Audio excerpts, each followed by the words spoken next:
Un saludo muy especial para toda la comunidad. Estamos con el profesor Mirrod. Bienvenido a este nuevo programa de Conversando con el profesor Hernán.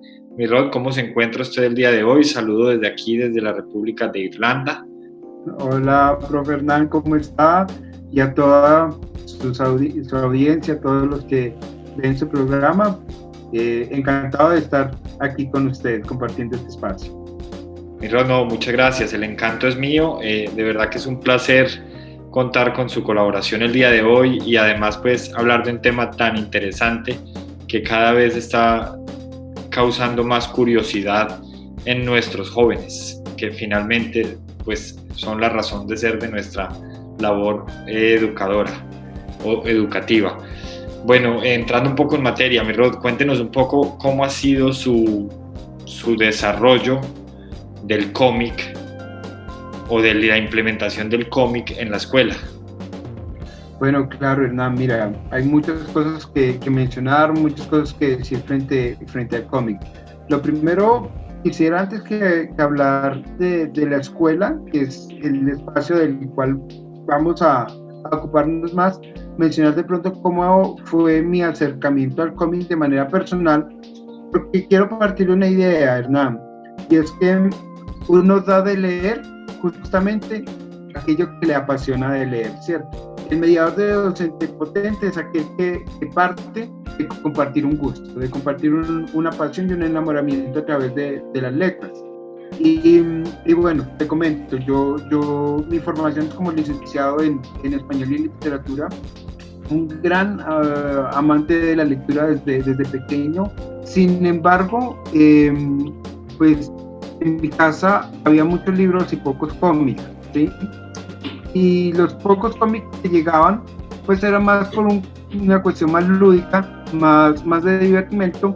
Y claro, con el tiempo fui acercándome a otros materiales, los periódicos dominicales, recuerdo lo que era Aventuras Dominicales del Tiempo y Monitos en El Espectador, era algo que yo siempre esperaba todos los domingos o buscarlo en las bibliotecas municipales, ¿cierto?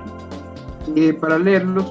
Digamos que paralelo a mi formación como lector, primero pues familiar y después a nivel pues universitario, yo estudié literatura, siempre estaba paralelo ahí leyendo algún cómic, leyendo alguna historieta y lo que posteriormente se llamaba como novelas gráficas. Sin embargo, durante mucho tiempo, te cuento, Hernán, tenía esa idea tan preconcebida y tan frecuente de que el cómic era una literatura de segundo género, ¿cierto? El cómic era algo que era o de segundo género o infantil o una especie de rueditas en la bicicleta para apoyar la lectura, ¿cierto? Pero resulta que comienza a encontrar que el mundo del cómic es mucho más amplio y que también tiene una mirada autoral, ¿cierto? Una mirada autoral en la cual hay algunas personas, aquí tengo por ejemplo un cómic colombiano, caleño, La Loma de la Cruz, donde las personas comienzan a contar sus historias a través de imágenes, ¿sí? Y donde la imagen no era un simple ruedita para apoyar la lectura. Entonces, digamos que esa fue mi formación y cuando ya me comienzo a desempeñar como docente, pues no perdí la oportunidad de llevar estas lecturas que tanto me interesaban a mi aula de clase. Debo de confesarte, Hernán, al principio con un poquito de miedo, ¿sí? Porque decía, bueno, ¿y por qué no lo está poniendo a leer, no sé, La María, El Túnel? ¿Por qué lo está poniendo a leer muñequitos, sí? Pero realmente ha sido una experiencia muy interesante. Entonces eso sería lo primero que quería decir. Al aula llegamos también como lectores. Bueno, Mirrod, y es muy interesante todo lo que planteas, llama mucho la atención y es además una reflexión que nos queda de este conversatorio. Uno da de leer aquello que le apasiona. Eso quiere decir que si vas a ser promotor de lectura, entonces se debe partir desde el ejemplo, porque tristemente es común en nuestras aulas, y por nuestras me refiero al mundo como un todo, no solamente en Colombia, que estamos enseñando a leer o estamos promoviendo la lectura cuando nosotros mismos no leemos. Entonces es una reflexión que queda en el aire literatura de segundo género, me llama la atención. Contémosle un poco a la audiencia qué es literatura de segundo género. Mira, el cómic socialmente en la época moderna aparece entre las tiras de periódicos con una doble intencionalidad. Primero, vender periódicos para aquellas personas, esa amplia masa de ciudadanos analfabetas que si no tenían una excusa para comprar un periódico que no iban a leer, al menos el dibujo estaba ahí, y también como apoyo humorístico. Digamos que en esas primeras historietas de finales del siglo XIX, los periódicos pues, más cercanos históricamente, por eso aparecen. Entonces hay un fin utilitarista en el cómic, y eso también hace que durante buena parte del siglo XX el cómic se veía como una literatura, ni siquiera como una literatura, como una expresión ligera, infantil, destinada para los niños, y resulta que no es cierto, porque durante toda la historia del siglo XX hubo autores, cierto, que se preocupaban por generar una visión un poco más estética a partir de la imagen. Es que esto es mucho más amplio, y eso tiene que ver con algo mucho más potente. Es que, claro, desde mi formación yo amo los clásicos, yo valoro mucho y creo que en la escuela también se tienen que leer esos clásicos, pero resulta también que para llegar al muchacho, al lector en formación, yo también tengo que establecer un diálogo. No se nos olvide que toda práctica pedagógica, toda práctica de aula es ante todo un diálogo. Eso lo he estado repitiendo mucho en este tiempo de pandemia, de escuela en casa, y es que lo que no podemos perder de la escuela es ese diálogo intergeneracional. Entonces, yo como profesor soy representante de una generación y le digo a los muchachos, miren, podemos leer del mundo esto, pero ellos también me dicen a mí, mire, y el mundo nosotros lo leemos así, y entonces estamos compartiendo visiones de lectura. Y el concepto de lectura se tiene que volver múltiple, y ya no podemos pensar que la lectura es solamente la lectura del texto literario que está en letra, sino que también en un mundo cada vez más diverso expresivamente, yo también tengo que enseñarle al estudiante a leer la imagen. Y leer la imagen no solamente leer el cómic, es también leer la serie de televisión, es también leer la película, es también leer el videojuego y leer el meme y la fake news que le aparecen, ¿sí? Entonces, hablar de cómic en la escuela es hablar también de algo más amplio, que es la formación de sujetos lectores amplios, que leen el mundo desde su diversidad de formas y la diversidad de expresiones que lo ofrecen. Profesor, muy interesante todo lo que usted menciona, y llegan preguntas. La primera es si el cómic hoy se considera literatura, y si sí, ¿desde cuándo? Y la segunda es muy interesante, y estoy seguro que a nuestros amigos del Ministerio de Educación les va a llamar mucho la atención, y es el cómic como propuesta de lectura en términos de inclusión, porque me parece y me causa un impacto muy grande que contrastas el cómic como una alternativa de lectura para personas analfabetas. Y ahí, perdón, hacemos alusión a lo que estás mencionando de la interpretación de la imagen, la interpretación de las emociones, de las expresiones, etc. Entonces, te sintetizo las dos preguntas. La primera es si ya se considera literatura, ¿desde cuándo? Y la segunda es que nos hables un poco más que una pregunta, es que nos amplíes ese concepto de cómic como alternativa para la inclusión. Lo primero es decirte que no voy a darte una respuesta puntual y clara a la primera pregunta. ¿Por qué? Porque es una pregunta que ha tenido muchas respuestas y no está abierta, ¿sí? Digamos que hubo un momento con la aparición de ya mencioné a Will Eisner en los años 60, ¿cierto? Pero también una serie de autores que desde el cómic más comercial comenzaban a hacer unas propuestas de novela gráfica potentes, y pienso aquí en Alan Moore, en el universo de con obras como Watchmen, V de Vendetta, ¿cierto? Pero también autores como contemporáneos como Pablo Roca, donde hay todo un proceso investigativo muy fuerte de buscar la historia, de estudiar la historia. Hay un autor español, de los tantos buenos autores que hay, pero a mí me encanta uno en especial que se llama Luis Durán, que hace su estudio y para crear sus historias. Lo recomiendo mucho, ahorita publicando, creo que el quinto volumen de Juego de Orlando, ¿sí? Hay un trabajo muy parecido al proceso de creación literaria, lo hay, ¿cierto? Y de hecho desde entonces hay una corriente que reivindica el cómic, que es una forma de hacer literatura, no un género literario, no un género literario porque en el cómic puede haber poesía, puede haber cuento, puede haber ensayo, ¿cierto? Y fundamentalmente el cómic se hace a través de un guión, que es un texto dramático, si se quiere poner en esos términos. No sería un género, sería como una forma de lo literario. Sin embargo, también existe otra corriente que dice, venga, una corriente un poco más contemporánea, del 2000 para acá, y dice, venga, es que decir que el cómic es subsidiario de la literatura, es quitarle importancia a la propuesta narrativa que hay desde la imagen, porque esto es clave.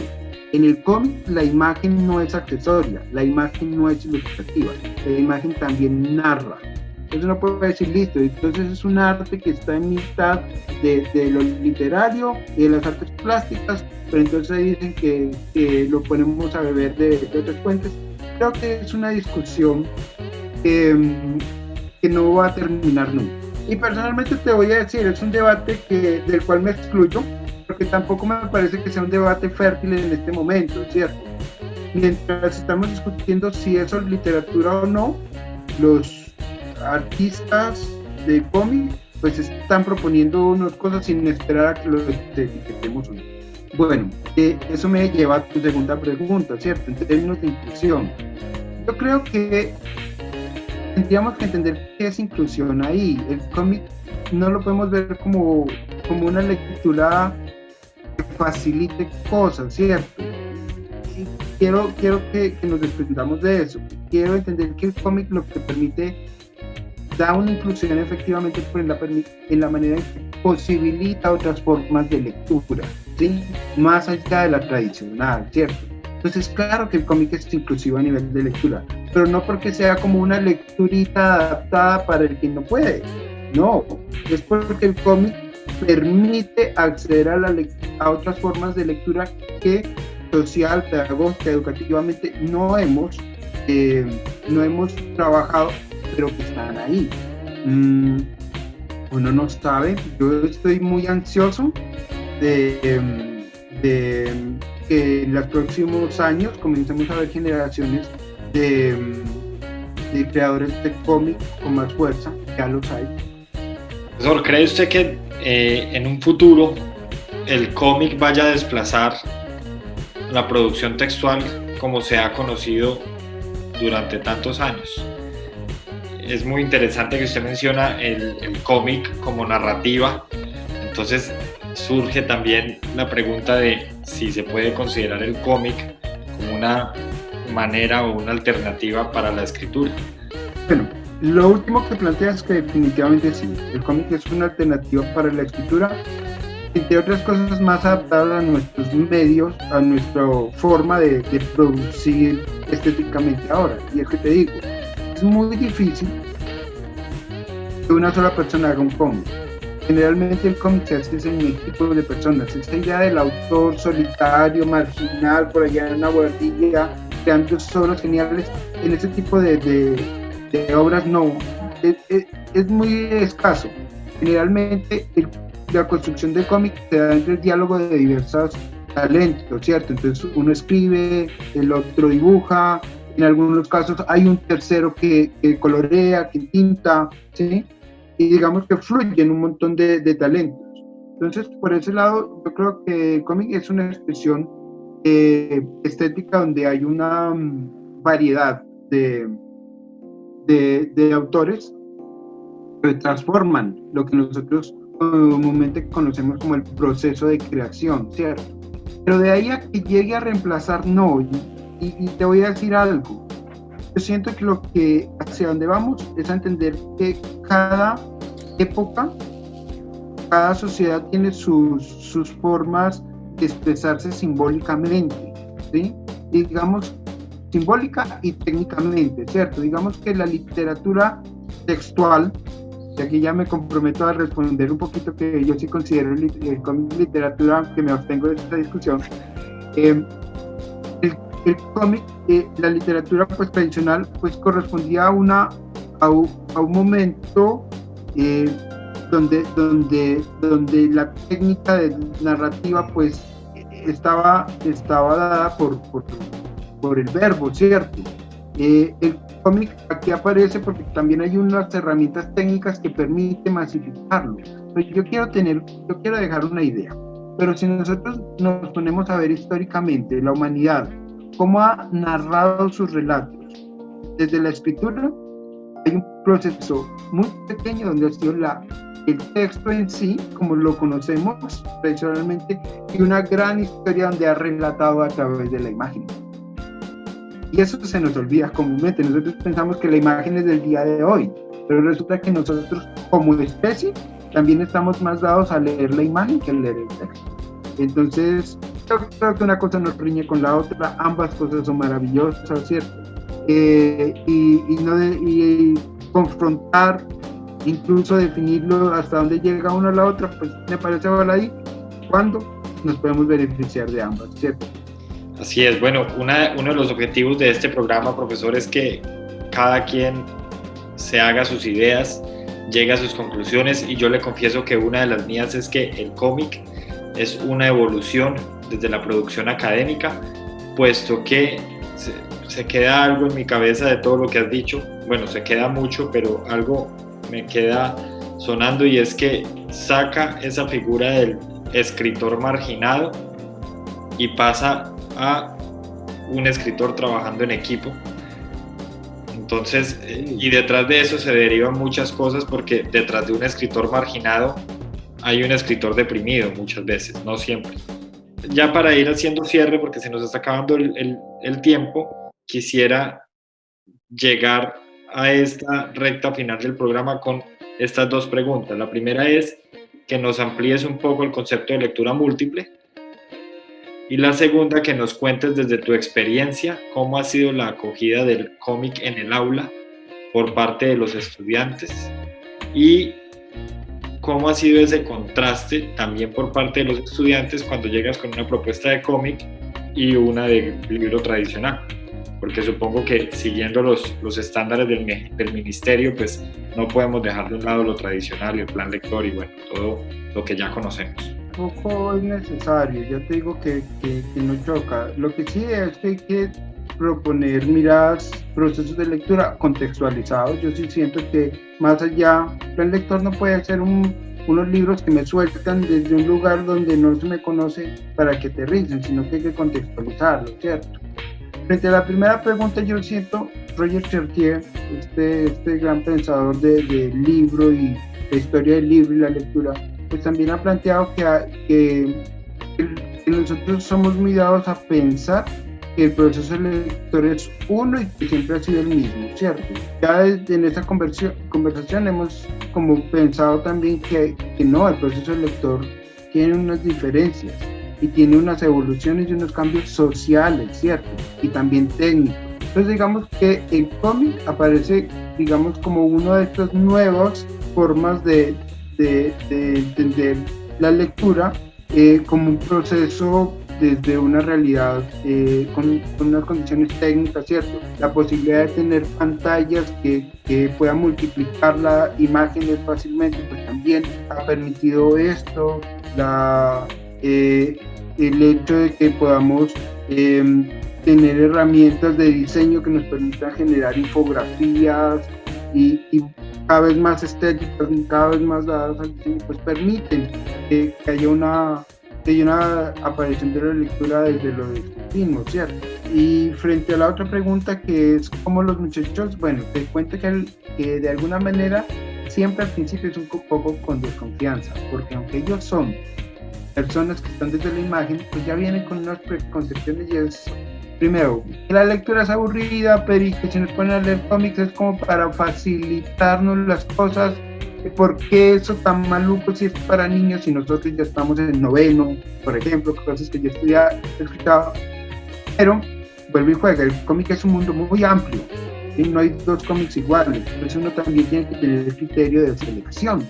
La Loma de la Cruz de Warren Ellis nos cuenta una historia sobre los esclavos en el Valle del Cauca durante la colonia, y es interesantísimo para proponer temas históricos en el aula y discutirlos, ¿cierto? Y acercarnos, entonces también promueve esos otros espacios.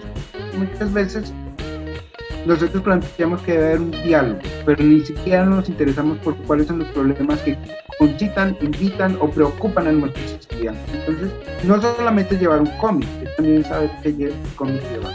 He tenido experiencias muy interesantes, muy bellas con ellos. Sí, claro, mi Rod. Nuevamente, pues aquí me gustaría citar a una rectora que aportó algo en el camino de formación mío como docente, y es Estela Ríos. Ella, recuerdo que siempre nos decía: un maestro no da de lo que sabe, sino de lo que es. Y eso es perfectamente lo que se me queda a mí de este conversatorio, y es que no podemos llevar algo al aula que no conocemos.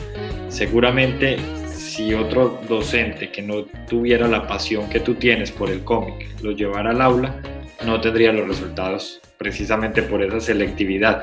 Y es la misma selectividad que tenemos que tener los profesores de lenguaje, me incluyo, cuando vamos a llevar un texto al aula, o cuando estamos enseñando una lengua extranjera, por ejemplo, y vamos a llevar una película.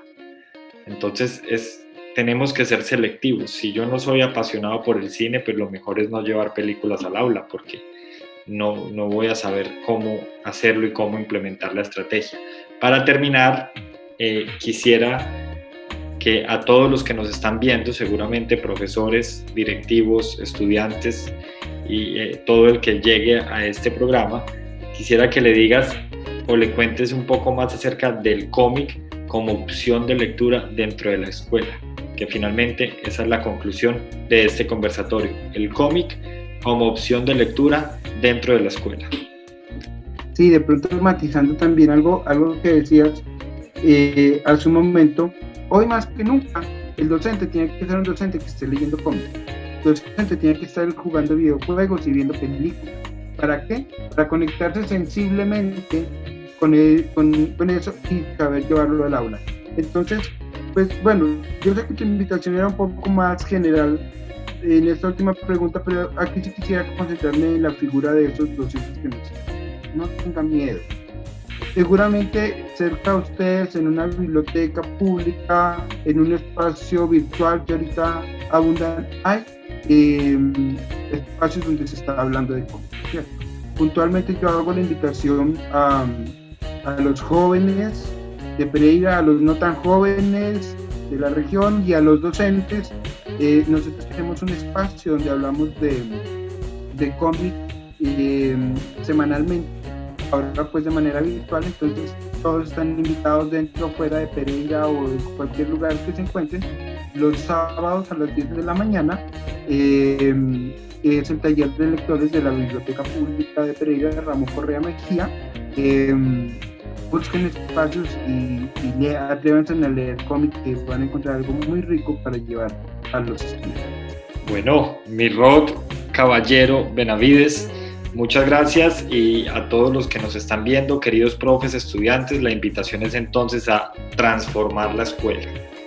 Profesores hay muchos, docentes hay muchos, maestros hay muchos, porque es importante también tener clara la diferencia entre profesor, docente y maestro.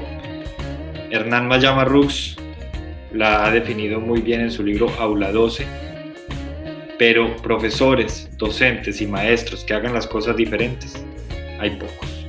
Y el conocimiento hoy está al alcance de un clic, de manera que si no hacemos las cosas diferente, el mismo sistema se va a encargar de sacarlos. Así que con esto damos por terminado el programa.